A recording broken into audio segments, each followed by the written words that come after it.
नमस्कार, बहुत बहुत स्वागत है आपका अनादि टीवी पर। मैं हूं आपके साथ पारुल। ज्ञानवापी मामले में एएसआई के सर्वे को लेकर वाराणसी कोर्ट का फैसला आ गया है। जिला कोर्ट ने एएसआई सर्वे को मंजूरी दे दी है। काशी विश्वनाथ मंदिर के पास स्थित मां श्रृंगार गौरी ज्ञानवापी मस्जिद मामले में विवादित हिस्से को छोड़कर पूरे ज्ञानवापी परिसर की पुरातात्विक जांच कराई जाएगी। कोर्ट ने एएसआई को 4 अगस्त तक अपनी रिपोर्ट सौंपने का आदेश भी दिया है। ज्ञानवापी मस्जिद मामले में हिंदू पक्ष का प्रतिनिधित्व कर रहे जो वकील हैं विष्णु शंकर जैन, उन्होंने बताया कि कोर्ट ने एएसआई सर्वे का आदेश दे दिया है। विष्णु शंकर जैन ने कहा कि मेरा आवेदन मंजूर कर लिया गया है और अदालत ने वजू टैंक को छोड़कर जिले बाकी जो हिस्सा है उसको सील कर दिया है। ज्ञानवापी मस्जिद परिसर का एएसआई सर्वेक्षण करने का निर्देश दिया गया है। एएसआई सर्वे की रिपोर्ट जिला जज को 4 अगस्त को देगा। यानी अब एएसआई आगे की जांच करेगी, जिसमें कार्बन डेटिंग और वजूखाने को छोड़कर बाकी मस्जिद की तमाम मॉडर्न तकनीक से जांच होगी। फैसले को लेकर हिंदू पक्ष ने खुशी जाहिर की है, लेकिन क्या ज्ञानवापी को लेकर लंबे समय से चल रही अदालती लड़ाई एएसआई के सर्वे के बाद खत्म हो जाएगी? चर्चा करेंगे, लेकिन सुन लेते हैं इस पर कुछ प्रतिक्रियाएं। के बाद इस तरह का फैसला आया है और मैं समझता हूं कि आज की तारीख एक बड़ी तारीख है, बड़ा निर्णय है और माननीय न्यायालय के फैसले का हम सब लोग आदर करते हैं। जिस तरह से माननीय न्यायालय ने जनभावनाओं का आदर करते हुए और इतने सदियों पुरानी जो मांग थी उसको स्वीकार किया है और स्वीकार करते उन्होंने एएसआई के सर्वे की जो इजाजत दी है, ये इस पूरे प्रकरण के लिए ये निर्णायक फैसला मैं इसको मानता हूं। और जिस तरह से भगवान श्री राम के जन्मभूमि पर भारत की न्यायपालिका ने अपना फैसला दिया और दुनिया देखती रह गई, भारत की न्याय प्रणाली की सराहना पूरी दुनिया के अंदर हुई। मैं समझता हूं कि उसी तरीके का आधार इस सर्वे की जब रिपोर्ट आएगी, उसी तरह का आधार तैयार होने जा रहा है। ताकि उस पूरे परिसर का एएसआई द्वारा सर्वेक्षण होना चाहिए। वो बैरिकेडेड का जो बैरिकेडिंग के अंदर का एरिया है, पूरे बैरिकेडिंग के अंदर एरिया का सर्वे होना चाहिए। आज कोर्ट ने उस ऑर्डर को आज कोर्ट ने उस एप्लीकेशन को अलाउ किया है। अब एएसआई ही इस केस की दिशा और दशा निर्धारित करेगा। शिवलिंग का सर्वे नहीं होगा। शिवलिंग का सर्वे ऑलरेडी वो मामला सुप्रीम कोर्ट में विचाराधीन है, जिसकी अगली सुनवाई 29 अगस्त को है। पर शिवलिंग को छोड़ के बाकी पूरे परिसर का एएसआई द्वारा ऑर्डर होगा। अब एएसआई जांच करेगी, जांच करके उसका स्ट्रक्चर, उसके नेचर को बताएगी कि इसका कितना पुराना स्ट्रक्चर है, मंदिर का स्वरूप है, ये मंदिर है, ये मस्जिद है, ये सारी चीजें जांच करके बताएंगे। कार्बन डेटिंग का नहीं यह मामला था, वैज्ञानिक विधि से साइंटिफिक जांच के लिए जो एएसआई को उन्होंने आदेशित कर दिया है और हमारे प्रार्थना पत्र को स्वीकार कर लिया है। जिस प्रकार से काशी की जिला अदालत ने एक फैसला दिया है कि पूरे परिसर में जो सील परिसर को छोड़ के पूरे जो वहाँ का सर्वे करने का जो आदेश दिया है एएसआई के द्वारा, उसका हम लोग हर पूर्व उसका उत्साह बनाएंगे और काशी में बम बम करने का वो रास्ता साफ करेंगे। और आज देश के हिंदुओं के लिए एक ये बहुत बड़ी खुशखबरी है। जिस प्रकार से हमने कहा था अयोध्या ली, मथुरा ली, काशी लिया, किले वाली मस्जिद लेंगे, ताजमहल लेंगे, कुतुब मीनार लेंगे, इसी कड़ी में आज काशी में हिंदुओं की ये बड़ी जीत। कोर्ट ने जिस रूप से यह आदेश पारित किया है वह पूर्णतया सक्षम हो जाएगा, प्रमाण भी हो जाएगा। और जब प्रमाण मिल जाएगा हिंदू पक्ष को, तो कोर्ट को आदेश देने में किसी प्रकार कोई समस्या नहीं होगी। इसलिए मैं कोर्ट को धन्यवाद देता हूं कि यह कार्य जो करने के लिए ईसाई को सर्वे करने के लिए दिया है वह धन्यवाद के पात्र है। तो 4 अगस्त को एक बार फिर हियरिंग होगी, जिसके बाद एएसआई को आगे जांच करने के लिए कहा जाएगा। मिलियन मेहमानों से जो हमारे साथ चर्चा में जुड़ रहे हैं, उनका क्या है इस पर पॉइंट ऑफ व्यू उनसे जानने की कोशिश होगी। शिशिर चतुर्वेदी जी पक्षकार हैं काशी विश्वनाथ मंदिर ज्ञानवापी ढांचा, बहुत स्वागत सर आपका। उमेश यादव प्रवक्ता हैं सुबह सपा से हमारे साथ जुड़े हुए, स्वागत सर आपका। पायल सिंह सपा से हमारे साथ जुड़ी हुई हैं, बहुत स्वागत करती हूँ मैडम। प्रभात त्रिपाठी जी वरिष्ठ पत्रकार हैं हमारे साथ जुड़े हुए हैं। अहमद जावेद साहब मुस्लिम स्कॉलर हैं हमारे साथ जुड़े हुए हैं। सभी का स्वागत करते हुए सबसे पहले मैं अहमद जावेद साहब आप इसे जानना चाहूँगी, चूँकि ये कहा जा रहा था, चलिए मैं लौटूंगी जावेद साहब के पास। बाकी मेहमान हमारे साथ जुड़े हुए हैं, उनसे हम चर्चा कर लेते हैं। प्रभात त्रिपाठी जी से हम शुरुआत करेंगे। त्रिपाठी जी, जिस मसले को लेकर काफ़ी लंबे समय से इंतजार किया जा रहा था, ये कहा जा रहा था कि एएसआई को जांच करने के लिए कहना चाहिए या उस फैसले को सुना देना चाहिए कोर्ट की तरफ से इस पूरे मामले को लेकर। अब लेकिन ये कहा जा रहा है कि एएसआई जाँच करेगा, सारी चीज़ें साफ हो जाएंगी। इससे पहले तक दूसरे पक्ष की तरफ से इस जाँच को लेकर हामी नहीं भरी जा रही थी, वो अग्री नहीं कर रहे थे, लेकिन अब आगे क्या? त्रिपाठी जी देखिए पारुल जी, हम लोग भारत के निवासी हैं जी। 145 करोड़ की ये जो 140 करोड़ की जनता है, हम लोग न्यायालय विश्वास करते हैं और आज का जो निर्णय है वो ये बताता है कि इस देश के अंदर रहने वाला हर व्यक्ति को कानून का पालन करना चाहिए।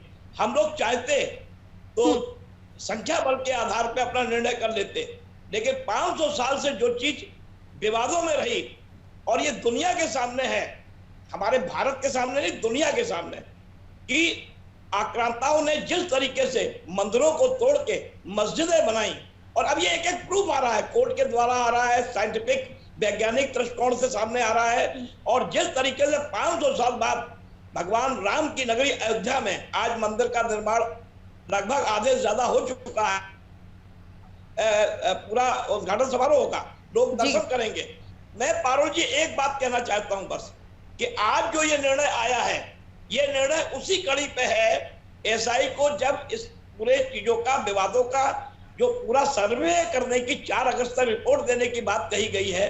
और ये निश्चित तौर पे एक बहुत बड़ी, मैं कहूंगा एक बड़ा निर्णय है। और एक बात कह के अपनी बात और पैनलों को बोलने का मौका दूंगा कि आज इस देश के अंदर जो लोग रह रहे हैं, जो लोग, सारे लोग अमन चैन के साथ रह रहे हैं। मैं कहता हूं भगवान राम अयोध्या में पैदा हुए थे, भगवान शिव काशी में पैदा हुए थे, भगवान श्री कृष्ण मथुरा में पैदा हुए थे, ये सबको मालूम है। और ये गर्भगृह, ये तीनों देवताओं के अगर कोई मंदिर है तो वो मंदिर है, वहां मस्जिद का कोई नामो निशान नहीं था। और मैं ठीक है, कहता लेकिन हूं जो इस पूरे मामले को लेकर कोर्ट ने एसआई जांच के लिए कहा है। और इस सर्वे में, क्योंकि हमने पहले भी इसका जिक्र किया कि इस पूरे मामले को लेकर जब राम मंदिर की बात आई थी तब भी एसआई ने सर्वे किया था। मैं बारी बारी से सभी के पास आऊंगी। सबसे पहले पायल जी आपके पास आऊंगी, इस फैसले को कैसे देख रही हैं? मैं तो इस फैसले को ऐसे देख रही हूँ कि मैं देखती हूँ अगर इन सब चीजों में सरकार इतना टाइम क्यों लगाती, क्या ये चुनाव का इंतजार करती? जब ये चुनाव आएगा तभी इन बातों को लाया जाएगा आगे। इन बातों को पहले भी तो कर सकती है। तो मैं यही चीज देखती हूँ, सरकार की नीति कुछ समझ में ही नहीं आती, चाहती क्या है। ये 24 का चुनाव आ रहा है करीब, तो देख लीजिए अब ये मंदिर का आ गया है, इससे पहले आप देख रही हैं और भी कुछ चल रहे थे, इसके बाद अयोध्या का आ गया। देखिए सारी चीजें, हर चीजें इसी चुनाव के समय ही क्यों की जाती हैं। अयोध्या में राम मंदिर को लेकर जब एएसआई जांच हुई थी मैडम, 3 साल का समय लगा था। इसमें भी हो सकता है समय लगे और तब तक ये सिद्ध नहीं होगा कि वहां पर कुछ है या नहीं है। फिलहाल जांच का इंतजार करना होगा। लगभग 1.5 साल तो हो रहा है, 1.5 साल हो रहा है, अभी तक कहीं पर भी नहीं पहुंची हुई है सरकार। अभी कोई भी ऐसी चीज नहीं निकल के आई है जो वो बोल सके। इतना टाइम क्यों लेती किसी चीज को लेकर? हिंदू पक्ष ने इस मामले को लेकर खुशी जाहिर की है कि ये फैसला उनके हक में आया है और अब एएसआई जांच होगी, सब कुछ दूध का दूध पानी का पानी हो जाएगा। उनके साथ स्टैंड ले रही हैं आप? हाँ, ये बिल्कुल सही बात है, खुशी की बात है। मुझे भी बहुत खुशी हो रही है कि हिंदू के पक्ष में फैसला आया है। लेकिन हमारा कहने का मतलब ये चुनाव के समय ही क्यों होता और कोई बात ठीक है, इलेक्शन टाइम में ये सब कुछ क्यों होता है? उमेश यादव जी, इलेक्शन टाइम में ये सब कुछ क्यों होता है? चुनाव सर पे है तो ये सारी चीजें आपको याद आ रही हैं, क्या कहिएगा जी उमेश जी? तो मैं माननीय न्यायालय वाराणसी को जन भावना का सम्मान करने के लिए बहुत बहुत बधाई देता हूं और माननीय न्यायालय द्वारा जो निर्णय आया है उसका पूरा देश की जनता तहे दिल से स्वागत करती है। और मैं पायल जी की बात का थोड़ा सा उस पर चिंतन कर रहा था कि पायल जी की पार्टी के नेता और पायल जी स्वयं हर चीज को चुनाव से जोड़ कर क्यों देख रहे हैं। ये 2021 से मामला चल रहा है, सुप्रीम कोर्ट तक ये मसला गया, फिर कहीं ना कहीं उसको फिर जनपद न्यायालय में ले जाया गया। विष्णु शंकर जैन जी ने वहां पर एक याचिका दाखिल की और ये प्रकरण आज का नहीं है, 2024 का चुनाव 2023 में 2021 से चल रहा है। चुनाव के समय आपके चुनावी कैंपेन का मुद्दा बनेगा ये? नहीं, निश्चित बनेगा। और सबसे पहले मैं ये कहना चाहूंगा, पायल जी लगातार कह रही थी कि सरकार ऐसा क्यों करती। सरकार नहीं कर रही है, एक बिल्कुल विधि सम्मत तरीके से एक किसी भी गैर राजनीतिक व्यक्ति विष्णु शंकर जैन जी ने ये याचिका दायर की थी। और एक बात और मैं बताना चाहूंगा, ये 2021 से चल रहा है। जो 5 महिलाओं ने मां श्रृंगार गौरी की पूजा करने का प्रकरण उठाया था, उन 5 हमारी बहनों ने जो याचिका दाखिल की थी वो 2 सुप्रीम कोर्ट तक पहुंची थी। ये प्रकरण पिछले कई वर्षों से लंबित चल रहा है। नया प्रकरण जनपद न्यायालय वाराणसी में विष्णु शंकर जैन जी के द्वारा और शिशिर जी के द्वारा इन सबकी पैरवी का परिणाम है। मैं बधाई देता हूं हिंदुस्तान की जनता को, पूरे देश को कि जनपद न्यायालय वैसे तो और ज्यादा पीछे चले जाइए तो 1984, 1983, 93 ये समय था जब से इस पूरे मामले को लेकर चर्चाओं का दौर है। हालांकि अब इस पूरे मामले को लेकर मारुल जी इसकी हिस्ट्री को स्टडी कर रहा था। सन 1809 में इसको लेकर बवाल हुआ था ब्रिटिश पीरियड में। तो ये आज का किस्सा नहीं है जो पायल जी कह रही है कि ये चुनाव आते याद आता है, कुछ नहीं है। ठीक है, ज्ञानवापी पक्षकार हमारे साथ जुड़े हुए हैं शिशिर चतुर्वेदी। शिशिर जी, सबसे पहले आपको शुभकामनाएं, क्योंकि जिस मामले को लेकर आप लोग लड़ाई लड़ रहे थे, अभी लड़ाई और बाकी है, लेकिन इसमें भी अभी कम समय नहीं लगेगा, अभी लगेगा और समय, और आगे तक भी जाएगा, क्योंकि 83-84 से शुरू हुई है ये पूरे ज्ञानवापी परिसर को लेकर लड़ाई, अभी भी समय लगेगा।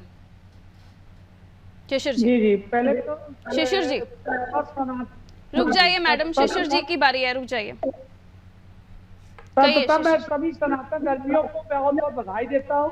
एक बार फिर से की तरफ हमारे कदम बढ़ेंगे, और मैं राम जन्मभूमि का भी पक्षकार रहा हूँ और काशी और मथुरा सबका पक्षकार हूँ, और वरिष्ठ अधिवक्ता श्री हरिशंकर जैन और हमारे सुभाष चंद्र चतुर्वेदी जी और तमाम अधिवक्ता साथी, हम लोग सब लोग मिलकर इसकी लड़ाई को लड़ रहे।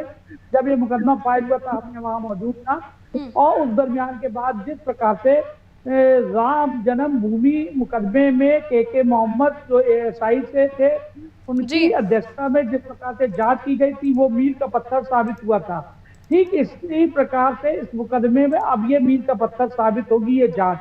दूसरी चीज, समाजवादी पार्टी के प्रवक्ता जी को थोड़ा सा पढ़ लिख के आना चाहिए। सरकार का इसमें कोई योगदान नहीं है, हम लोग सरकार से नहीं जुड़े हुए, हमारा सरकार से कोई लेना देना नहीं है।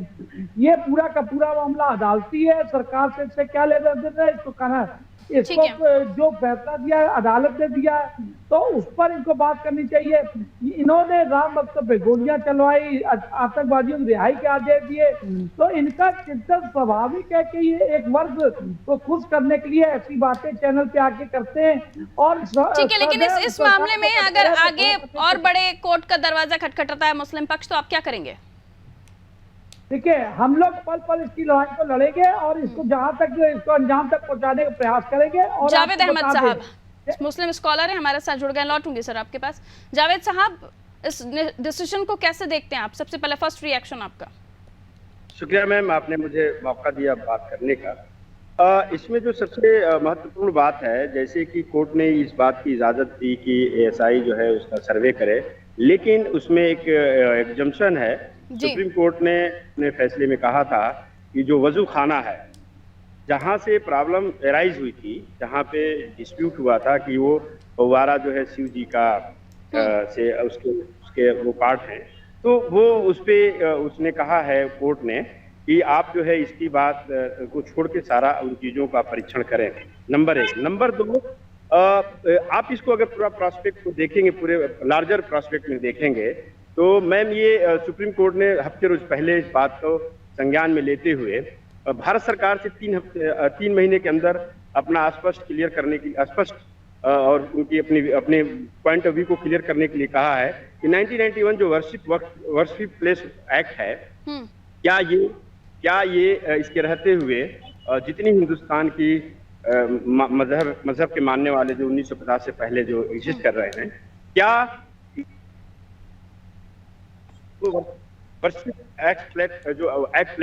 प्लेस एक्ट है वो इसको कन्फ्लिक्ट करता है। जैसे वाराणसी के केस में अब ज्ञानवापी है, मथुरा है, तमाम ऐसी चीजों हैं जो उसके शेडो में आ रहे हैं। नंबर 2, अगर अयोध्या में इस फैसले का उल्लेख हो गया कि ये आस्था की बुनियाद पे ये हम इसको हैंडओवर कर रहे हैं, लेकिन 1991 जो है वो एक इसका दिल है, क्रक्स है पूरे संविधान में, इसको एक उस तरह से देखा जाएगा। तो हमें इस बात को भी देखने का को लेकर आप बात कर रहे हैं, हम सुप्रीम कोर्ट के व्यूज का और भारत सरकार के जो, लेकिन अब कोर्ट में फिलहाल अभी हम कोर्ट की बात करें तो एएसआई को परमिशन दे दी गई है सर्वे की। नहीं होता है ये एएसआई के लिए जो परमिशन दिया, ये प्रक्रिया है। देखिए, अगर आप कोई गया है और उसने कहा है कि आप फैक्ट फाइंडिंग लाइए और आबादी गया है, तो ये तो एक कोर्ट की प्रक्रिया है। अगर कोई फैसला आया है फिर इसका ऊपर बगैर तोड़फोड़ किए, ये कोर्ट ने कहा है बगैर किसी तरह की क्षति पहुंचा के ये सर्वे होना चाहिए, और सर्वे होता है तो कार्बन डेटिंग आपको पता है कितने साल पुराना वहां पर स्टोन है, कितने साल पुराना वहां का नेचर है, कितनी पुरानी वो इमारतें है, इन तमाम चीजों को लेकर क्लियरिटी सामने आ जाएगी, और जब क्लियरिटी आ जाएगी तो सच को स्वीकार करना पड़ेगा।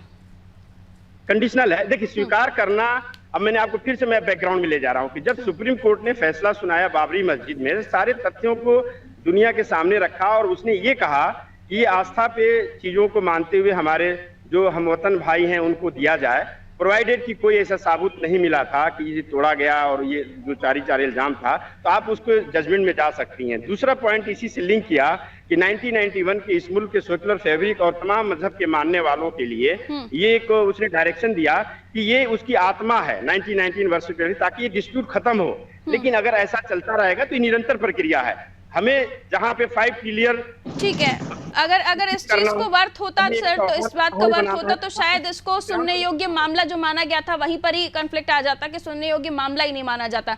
हालांकि अब देखना होगा आगे क्या इस पर आता है, और ये भी देखना होगा कि मुस्लिम पक्ष इस पर सुप्रीम कोर्ट की तरफ जाता है या नहीं। बहरहाल मैं आगे बढ़ रही हूँ सुबह सपा की तरफ। उमेश यादव जी, शिशिर चतुर्वेदी जी कह रहे हैं कि सरकार इसका श्रेय ना ले, ये हम लोगों ने प्रयास किया था और कोर्ट की तरफ से इसको लेकर कहा गया है, तो बीजेपी को उसका एजेंडा बनाने की जरूरत नहीं है, कहिए उमेश जी।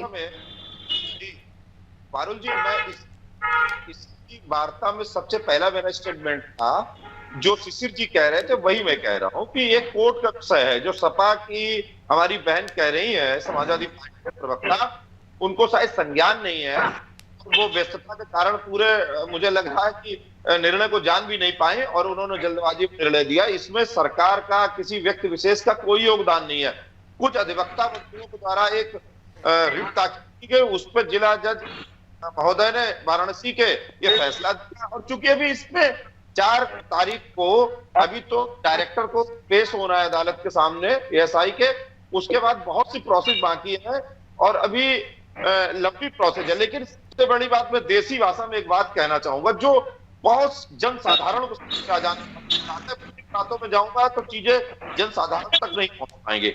देखिए, किसी भी सर्वे का, किसी भी जमीन प्रॉपर्टी अथवा किसी भी संपत्ति से संबंधित मामले में सबसे पहली खोज ये की जाती है कि इसका वास्तविक मालिक, प्रथम मालिक कौन था, पहले ये किसके अधिकार क्षेत्र में था। और मुझे लगता है कि इस सर्वे ने, जो सीबीआई ने आदेश इनके प्रयास हुआ है जज वाराणसी के द्वारा, निश्चित इस सर्वे में ये पता चल जाएगा कि इस पे कौन सा मत संप्रदाय पहले स्थापित था, किन देवी देवताओं की पूजा होती थी, आज पड़ी जाती थी। जो भी होगा, ये हमारा पहला प्रयास ये होगा कि हम वहां तक पहुंचे कि सच्चाई, हम आखिर असली मालिक कौन था, असली अनुयायी वहां पर कौन से जाते। इतिहासकार बताते हैं प्रभात त्रिपाठी जी के मोहम्मद गौरी काशी स्थित मंदिर को लूट कर ले गए थे और उसके बाद यहाँ इस मंदिर को तोड़ दिया गया था, ये इतिहासकारों का मानना है। हालांकि इसको लेकर जांच, तमाम चीजें तो, चर्चाएं तो हैं ही, लेकिन जैसे कि अभी उमेश जी कह रहे थे